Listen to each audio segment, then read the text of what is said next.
I'm the host of the show, and thanks for joining me tonight if you're going to be joining live. Very excited for the movie I'm going to be reviewing this evening. It is going to be the 1987 film Broadcast News, written and directed by James L. Brooks. So I'll get into the film review in a moment. But of course, as always, let's get some housekeeping out of the way. Again, you are listening or watching the Let Me Bend Your Ear podcast. My name is Frank. I'm the host of the show. This is a movie podcast. I am a lover of movies. I have loved film since I was a child, and I continue to love them to this day. I love discussing movies and hopefully turning you on to some movies that maybe you have not seen. Hopefully the one tonight will be one that you'll be turned on into watching. Hopefully I can do a great job of describing my fondness for this film and why I like it so much. So again, you can listen to this podcast wherever you get podcast. So you can find it on Apple Podcast, Google Podcast, Spotify, Stitcher, TuneIn, Castbox, Amazon Music, and Podbean. It's also available on many other podcatchers, but the ones I've listed are the ones that the show is officially on. So feel free to check it out there. If you like to watch this either live video or the videos later on, they'll be available for you to view on the Facebook channel for the podcast, which is Let Me Bend Your Ear. You can subscribe and follow the YouTube channel, which is Let Me Bend Your Ear podcast. And those two places you can find it. If you happen to be on Twitch, when I go live like I am right now, you'll be able to see the show on Twitch as well. The handle there is Bend Your Ear Pod. And it is also live on the show's Twitter page, which is also at Bend Your Ear Pod. So you can watch the live videos there, or you can watch the videos later on Twitter. I have them usually liked on my profile there. So if you go to my likes, you should be able to see most of the videos I've done over the last few weeks, over the last few episodes of reviews. So again, you can find it there as well. If you don't use a podcasting app, you can always go to the show's website. I encourage you to do that as well. Every episode from the beginning is available there for download. The website is letmebendyourear.com. So like I said, you can download every single episode there if you do not use a podcasting app. Now, if you do listen to the show, I want to thank you for being a regular listener. What you can do if you want to help the show grow, which is always the ultimate goal for me, is to have the show reach a wider audience so I can engage with more people that like movies and obviously get more people to check out the podcast.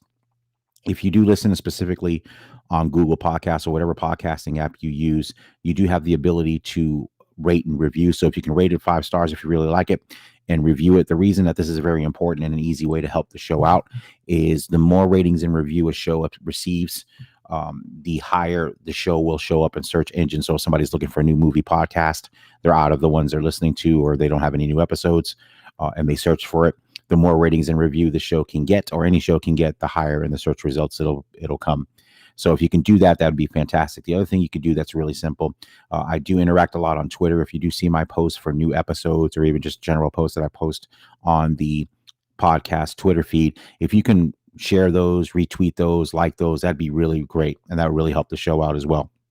It's another easy way for the show to find new listeners. So obviously, me being an independent podcaster, not a big podcasting name, the really the two biggest ways for me to grow the show is through social media and people like you that listen and watch, sharing the show, telling your friends about it. So if you can do that, I would really appreciate it. So again, the website for the show is letmebendyourear.com. If you want to email the show with suggestions on movies you'd like me to review and talk about, the email is bendyourearpodcast@gmail.com. Again, that's bendyourearpodcast@gmail.com is the email. So again, tonight I'm going to be talking about the 1987 James L. Brooks film, Broadcast News. One other little tidbit that I noticed today before I came on the air, I know if you've listened to this podcast on any regular basis, you know, I've commented on the lack of dramas for adults. And what I mean by that is when I grew up specifically in the 80s, when I was really becoming of age as a movie fan and a movie film buff, there was a lot of dramas that you could see that were R-rated dramas that were adult oriented in the sense that they told adult stories, in the sense that it wasn't either a superhero film or a comic book film or a sequel, which I have no problem with any of those if they're executed right. It's just there's really a dearth of dramas that really can kind of squeezed through the marketplace. And when I think of the 80s, or excuse me, the 90s, there was a lot of great dramas, like Presumed Innocent with Harrison Ford, or movies that were geared towards adults. So if you go even into the early 80s, you have The Verdict with Paul Newman, the Sidney Lumet film, a lot of films that told grown-up stories for grown-ups, and it was aimed at I guess you could probably say, older audience. And the reason I bring this up specifically tonight is I was reading an article today regarding The Last Duel. So this is a new film directed by Ridley Scott. So this has gotten somewhat of a lot of buzz. The biggest thing is because it stars Matt Damon, Ben Affleck, and Adam Driver. And the more specific story is that this is the first screenplay that Damon and Affleck have co-written since Good Will Hunting. So they was kind of making a big deal about that. And it's about, I guess, apparently the last duel I think it's in France, if I'm right. I've read a couple of reviews. I've read some fair to good reviews. Look, I'm a big fan of Ridley Scott. Obviously, he's a great director. Alien, Black Hawk Down, Gladiator. Wasn't a big fan of Prometheus, actually, but he's made some very, very good movies. Blade Runner. So obviously, any Ridley Scott film is anticipated, and it opened this past weekend up against Halloween Kills, and it only made $4.8 million at the box office, which is very disappointing. And I know there's several reasons for it. I know one of them being that a lot of the country is still hesitant to go back to the movies, due to COVID or restrictions, or just for whatever reason. The cinemas have not come all the way back. Now, there's some films that have broken through and done really well. And again, which is supporting the issue of why I think these dramas like The Last Duel are struggling to find either an audience, or unfortunately are going to get made for the theaters, are really going to be stuff that's going to be probably going to the streaming services. And like I said, I do have a level of frustration about it. I get both sides of it, because at the end of the day, it's a business. And if movies like The Last Duel underperform, then it's going to make these companies hesitant to put down the money that it's going to take to create kind of these dramas and put them out for the theaters. Like I said, I think what's going to happen, unfortunately, and it's already been happening, is if you're looking for kind of storytelling with adult themes in it, that's, like I said, that's not a superhero or a sequel or a tentpole feature, is going to be found on the streaming services. I mean, we've already seen that trend happen for the last couple of years. Films like The Irishman for Netflix, also Roma for Netflix. So you're going to see a lot of that. George Clooney's last film was on Netflix as well. So that's what you're really going to start seeing. And again, I can see a movie there. It helps me. Like I said, I don't get to go to the movies as much as I used to because of having two small children. So I kind of really eats into my time of going to the theater. So it's been beneficial to me, but I don't really want to see these movies kind of go by the wayside in the theater, because the theater is still the best place to watch movies, in my opinion. Being the movie buff that I am, I'd rather watch them in a theater. But again, I just wanted to comment on that a little bit, because I just saw that The Last Duel didn't do that well. And that's unfortunate, because like I said, I think it makes it harder for other films of this type to find a place in the multiplexes when, you have Marvel movies or DC movies or Fast and Furious, or all these big kind of franchise movies that kind of take over the multiplexes as they do now. But again, hopefully that'll change and some movie will break through and go through that.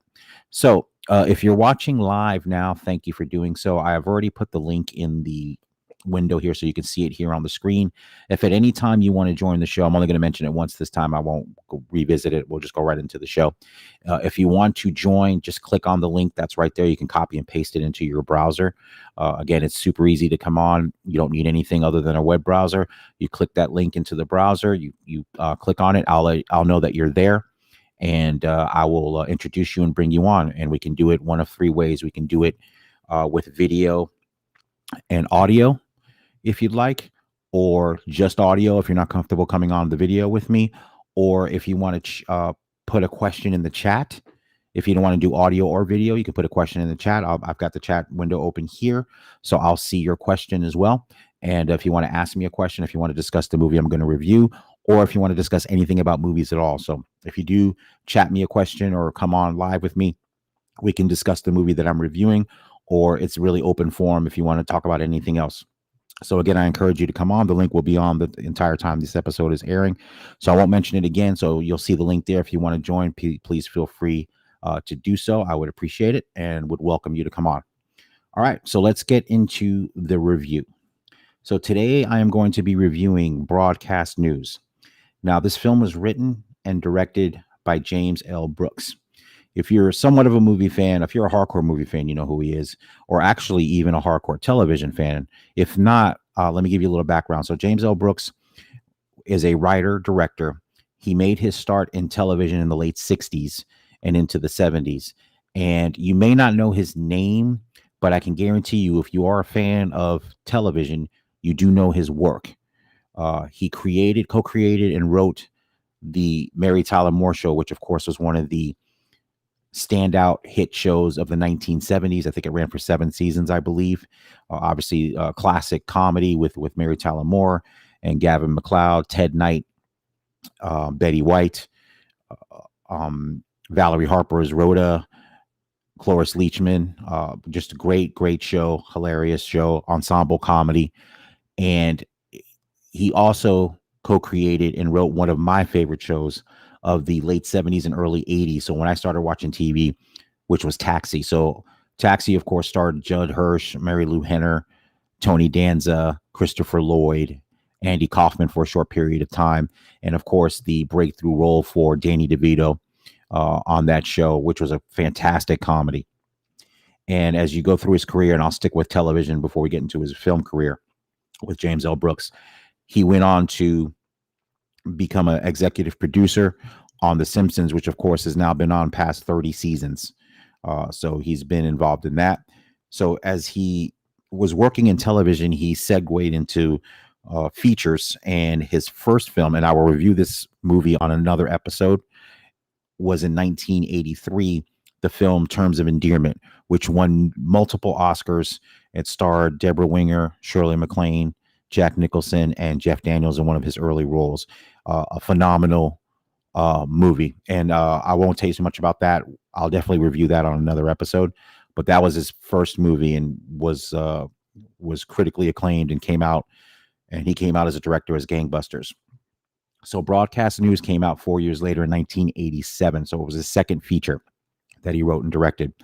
So Broadcast News stars Holly Hunter, Albert Brooks, and William Hurt. So this film is set in the world of national network news. So let me just pull up the cast list here, because I want to make sure I get their names correct. I actually have it here. So my free plug, and I'm going to put it up here. You can see it. I purchased the Criterion version of this. I've been waiting for this to become available again. And this is my plug for Criterion. If you are a serious movie collector, you already know about Criterion. But if you're a person that's looking into collecting tangible movies, I know we live in an age of digital, and I have a lot of digital films as well. What I've decided to do for myself anyway is I don't really buy a lot of DVDs anymore, but I do buy the Blu-ray Criterions of certain films that either I want to have, or that I love, or classic movies that may come in or out of licensing for digital. And this is definitely one of them. So the great thing about Criterion, if you're not familiar with it, the quality of the transfer of the film is phenomenal. So obviously this film came out in 1987. So it looks great. It sounds great. There's a great booklet that comes with it that, usually has a film critic or an author write an essay about the movie that you purchase, which is great, and gives you good information and kind of their take on why this particular movie is a classic film or a great movie. So again, this is my unsolicited plug. Maybe one day when the podcast gets big, I'll get a Criterion collection sponsor the show, which would be great. But even without that, it's great.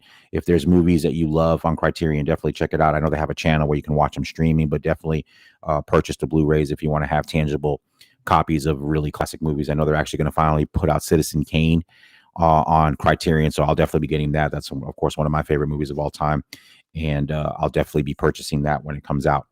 So again, it's on Criterion. So back to the cast. So as I stated, the main cast is Holly Hunter, William Hurt, and comedian actor Albert Brooks. The cast also includes Robert Prosky, late character actor, Lois Childs, Joan Cusack, another great character actor, and of course the sister of John Cusack, and Paul Moore. So the star of the movie is Holly Hunter. So she plays Jane Craig, and as the movie opens, you get flashbacks of the three main characters as children, and it starts with Jane Craig's character, and you see her as a little girl talking to her dad, and you can see she's a type A, very intelligent, very smart, very quick young lady, and you get her backstory of their personality, and then it goes to Aaron Altman, played by Albert Brooks, who is a nerdy, smart person that obviously is socially awkward.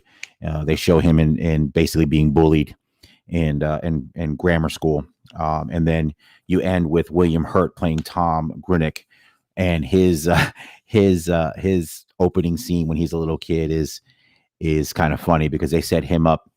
He's a good looking kid, doesn't get very good grades. He's not very intelligent, and there's a scene with his dad who's driving a truck, and he's telling him, how, the teachers love him in school and everybody says that he looks handsome and stuff like that. So it basically sets the stage for the three main characters of this film.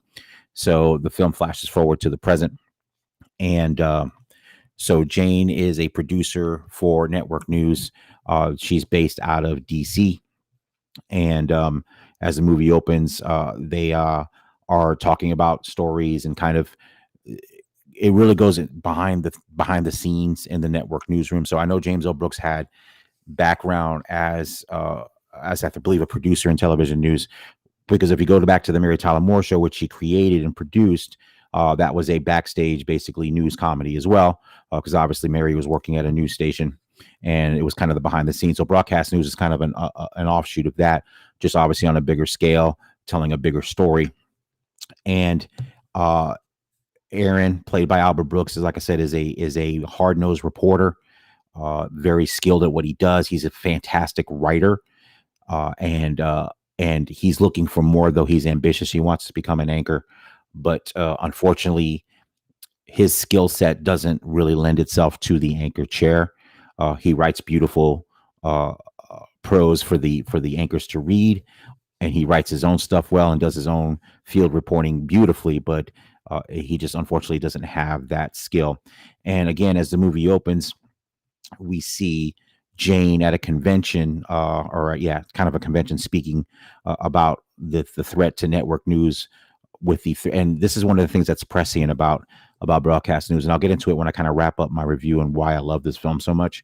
But she makes a speech about how entertainment is crossing over into hard news and how that's really going to kind of destroy news as we know it. And it's funny how that's become kind of true, where entertainment is kind of taken over news.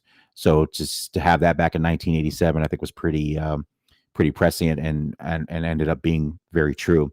So she's making this speech, and her delivery is not exactly exciting, and the audience is pretty much bored to tears, with the exception of Tom Grunick, played by William Hurt, who's sitting in the audience just transfixed by her speech. And then after the speech is over and everybody's gone, Tom comes in, introduces himself to her, and tells her how much he loved her speech.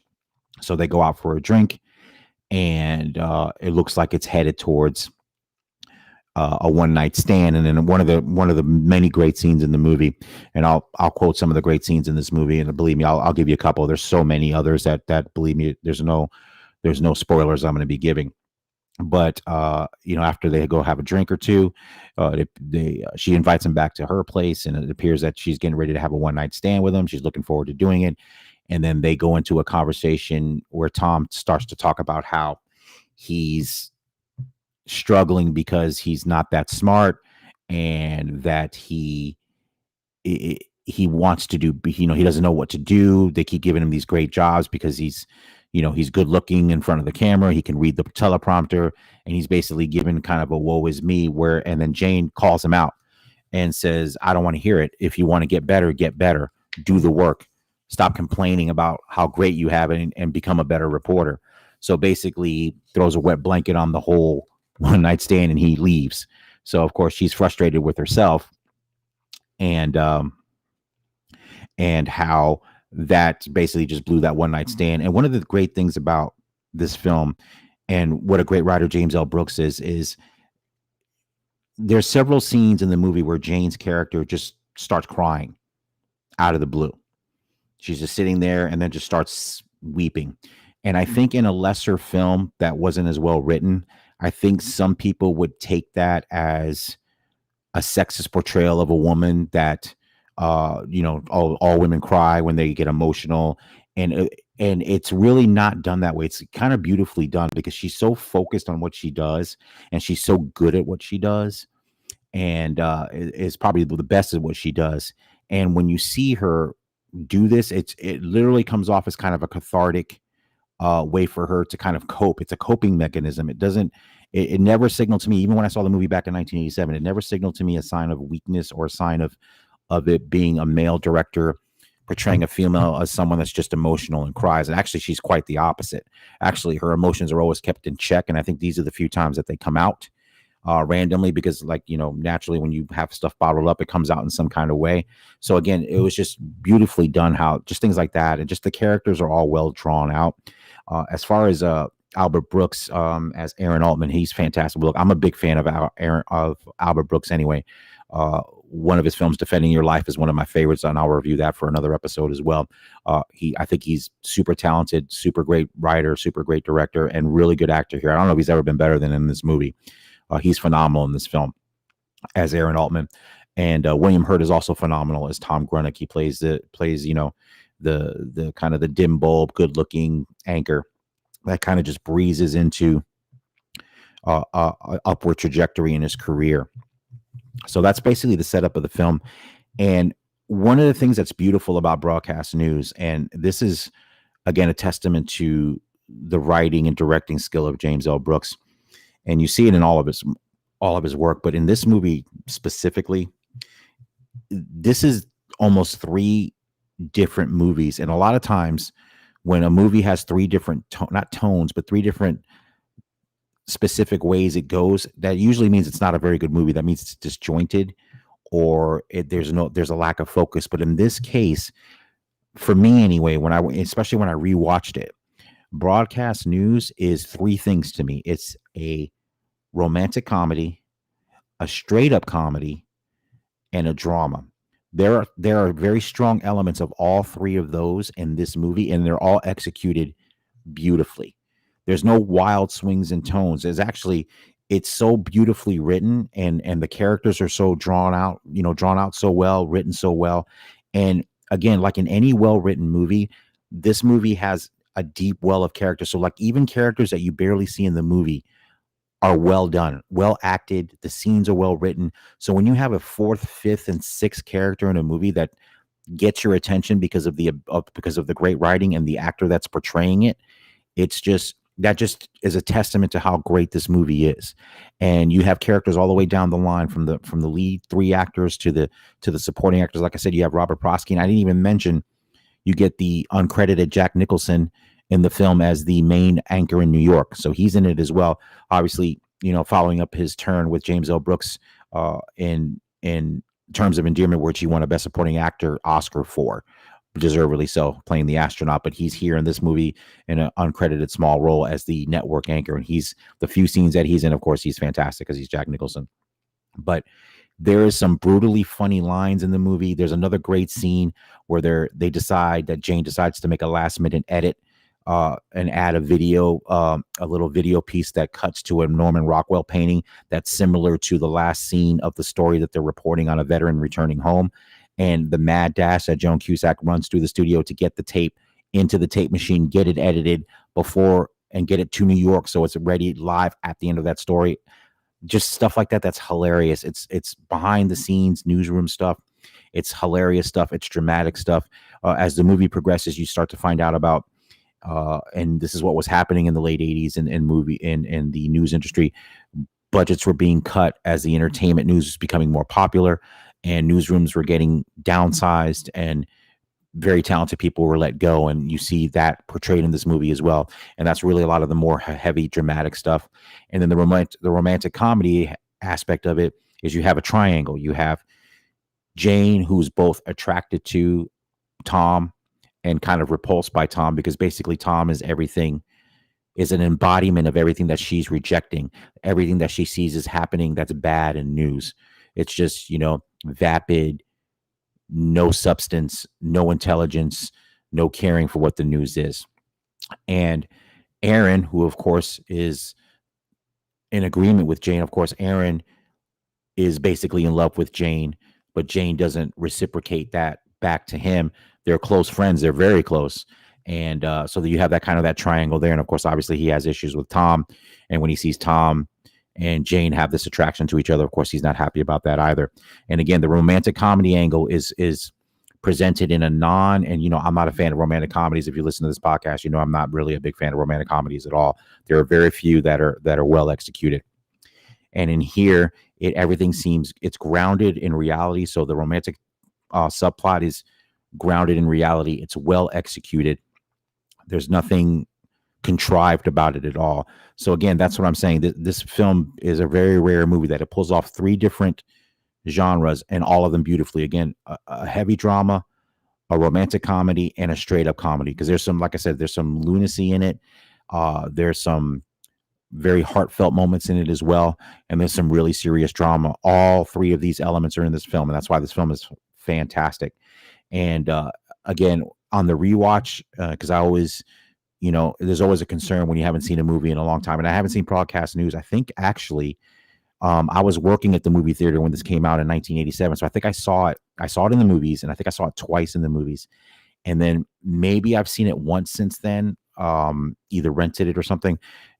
And then, like I said, until I rewatched it for this episode, and I'm so happy to say that it holds up beautifully. And again, I think this movie, when it came out, it didn't do particularly well, if I remember correctly. It's even with the awards, the New York's Film Critics Circle. When I was looking up some of the awards it was winning, it won for Best Director, Best Film. I don't think the Academy though really was into this particular movie like it was with his previous film, Terms of Endearment, which won a bunch of Oscars. But this movie, I think, is just as strong as Terms of Endearment. It is fantastic. The three lead performances are very good. Like I said, look, Holly Hunter's great. This was actually her breakout role.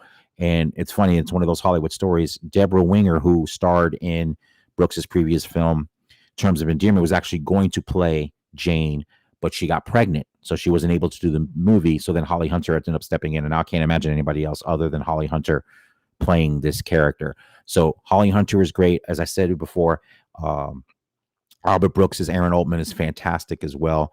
There's a great scene where he finally gets an opportunity to become the weekend anchor, and I'm not going to tell you what happens because it's funny and sad at the same time. And the scene after the scene, he does his anchor shift on Saturday night, and then he goes to find Jane to give her the postmortem of it.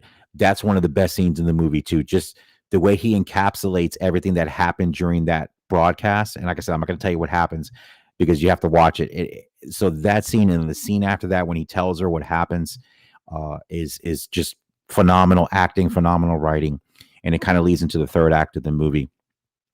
And again, it's a fantastic movie with fantastic performances by everyone involved, and no spoilers again. And then when you get to the end of the movie, because of course, when there's a love triangle, the question always ends up, who is she going to end up with?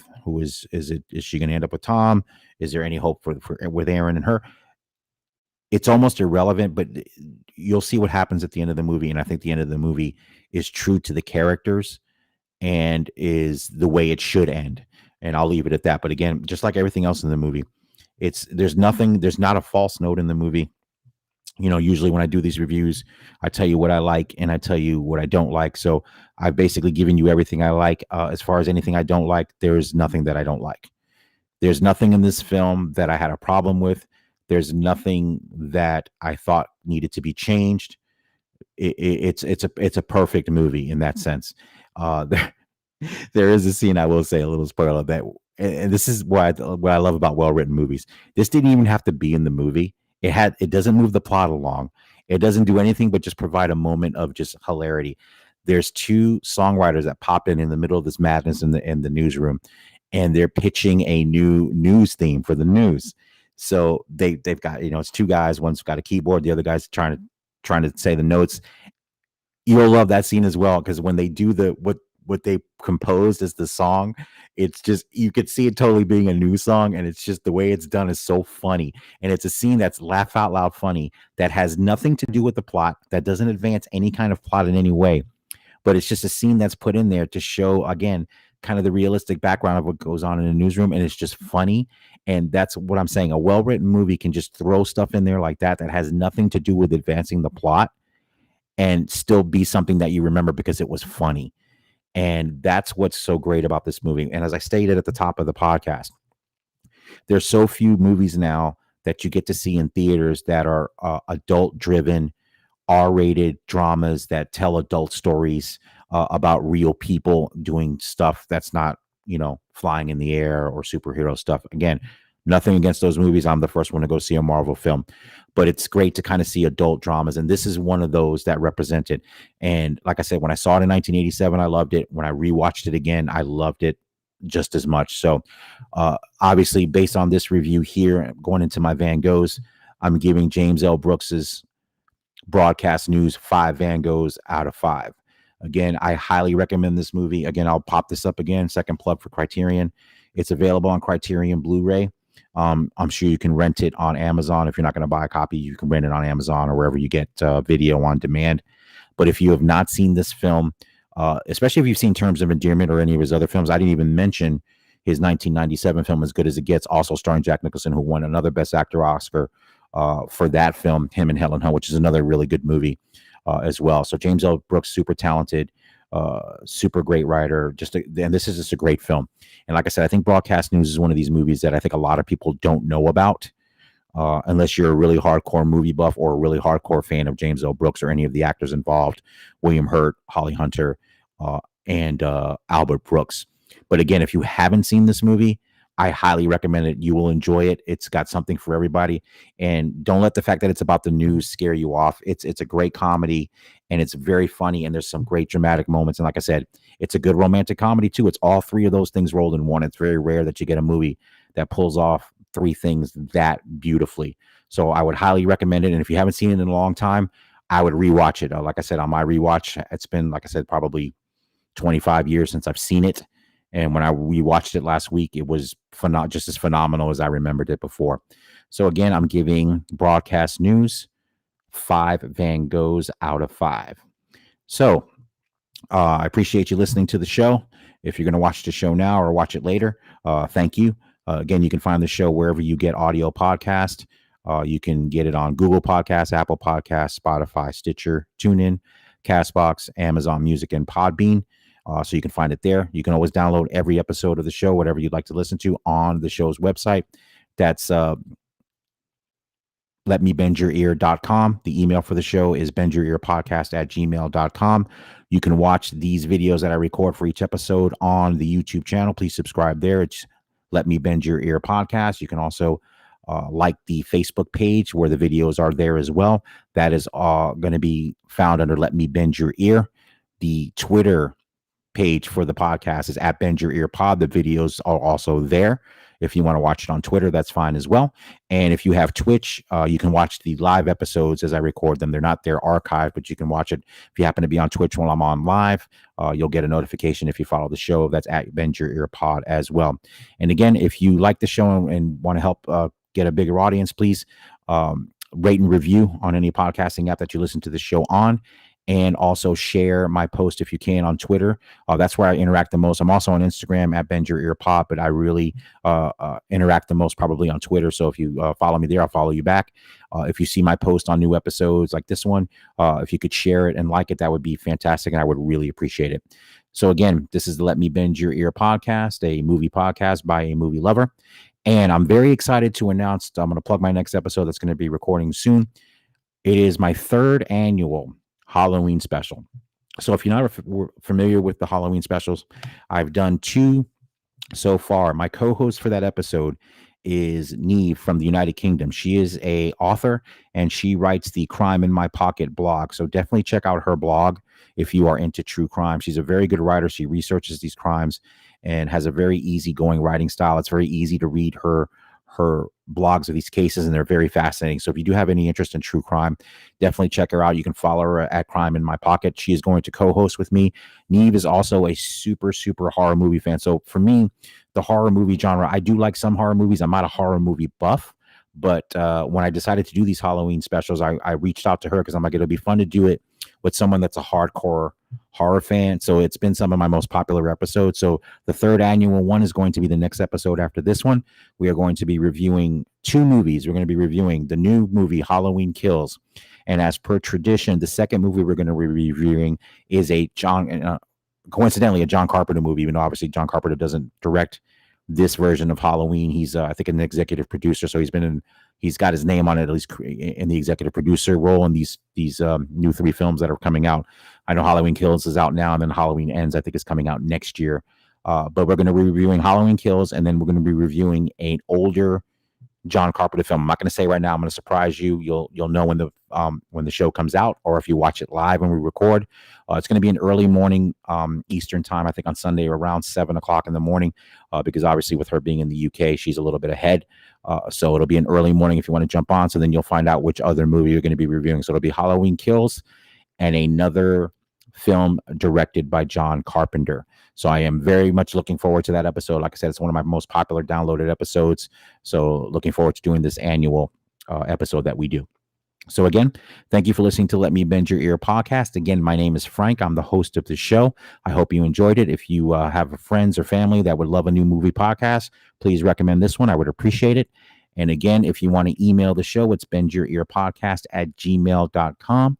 Or if you want to hit me up on Twitter, the handle is @BendYourEarPod. I love talking movies with fellow movie buffs, and really enjoy that. And of course, I enjoy doing this podcast. So again, I hope everybody has a fantastic week, and please be on the lookout for this episode and our next episode, the third annual Halloween special.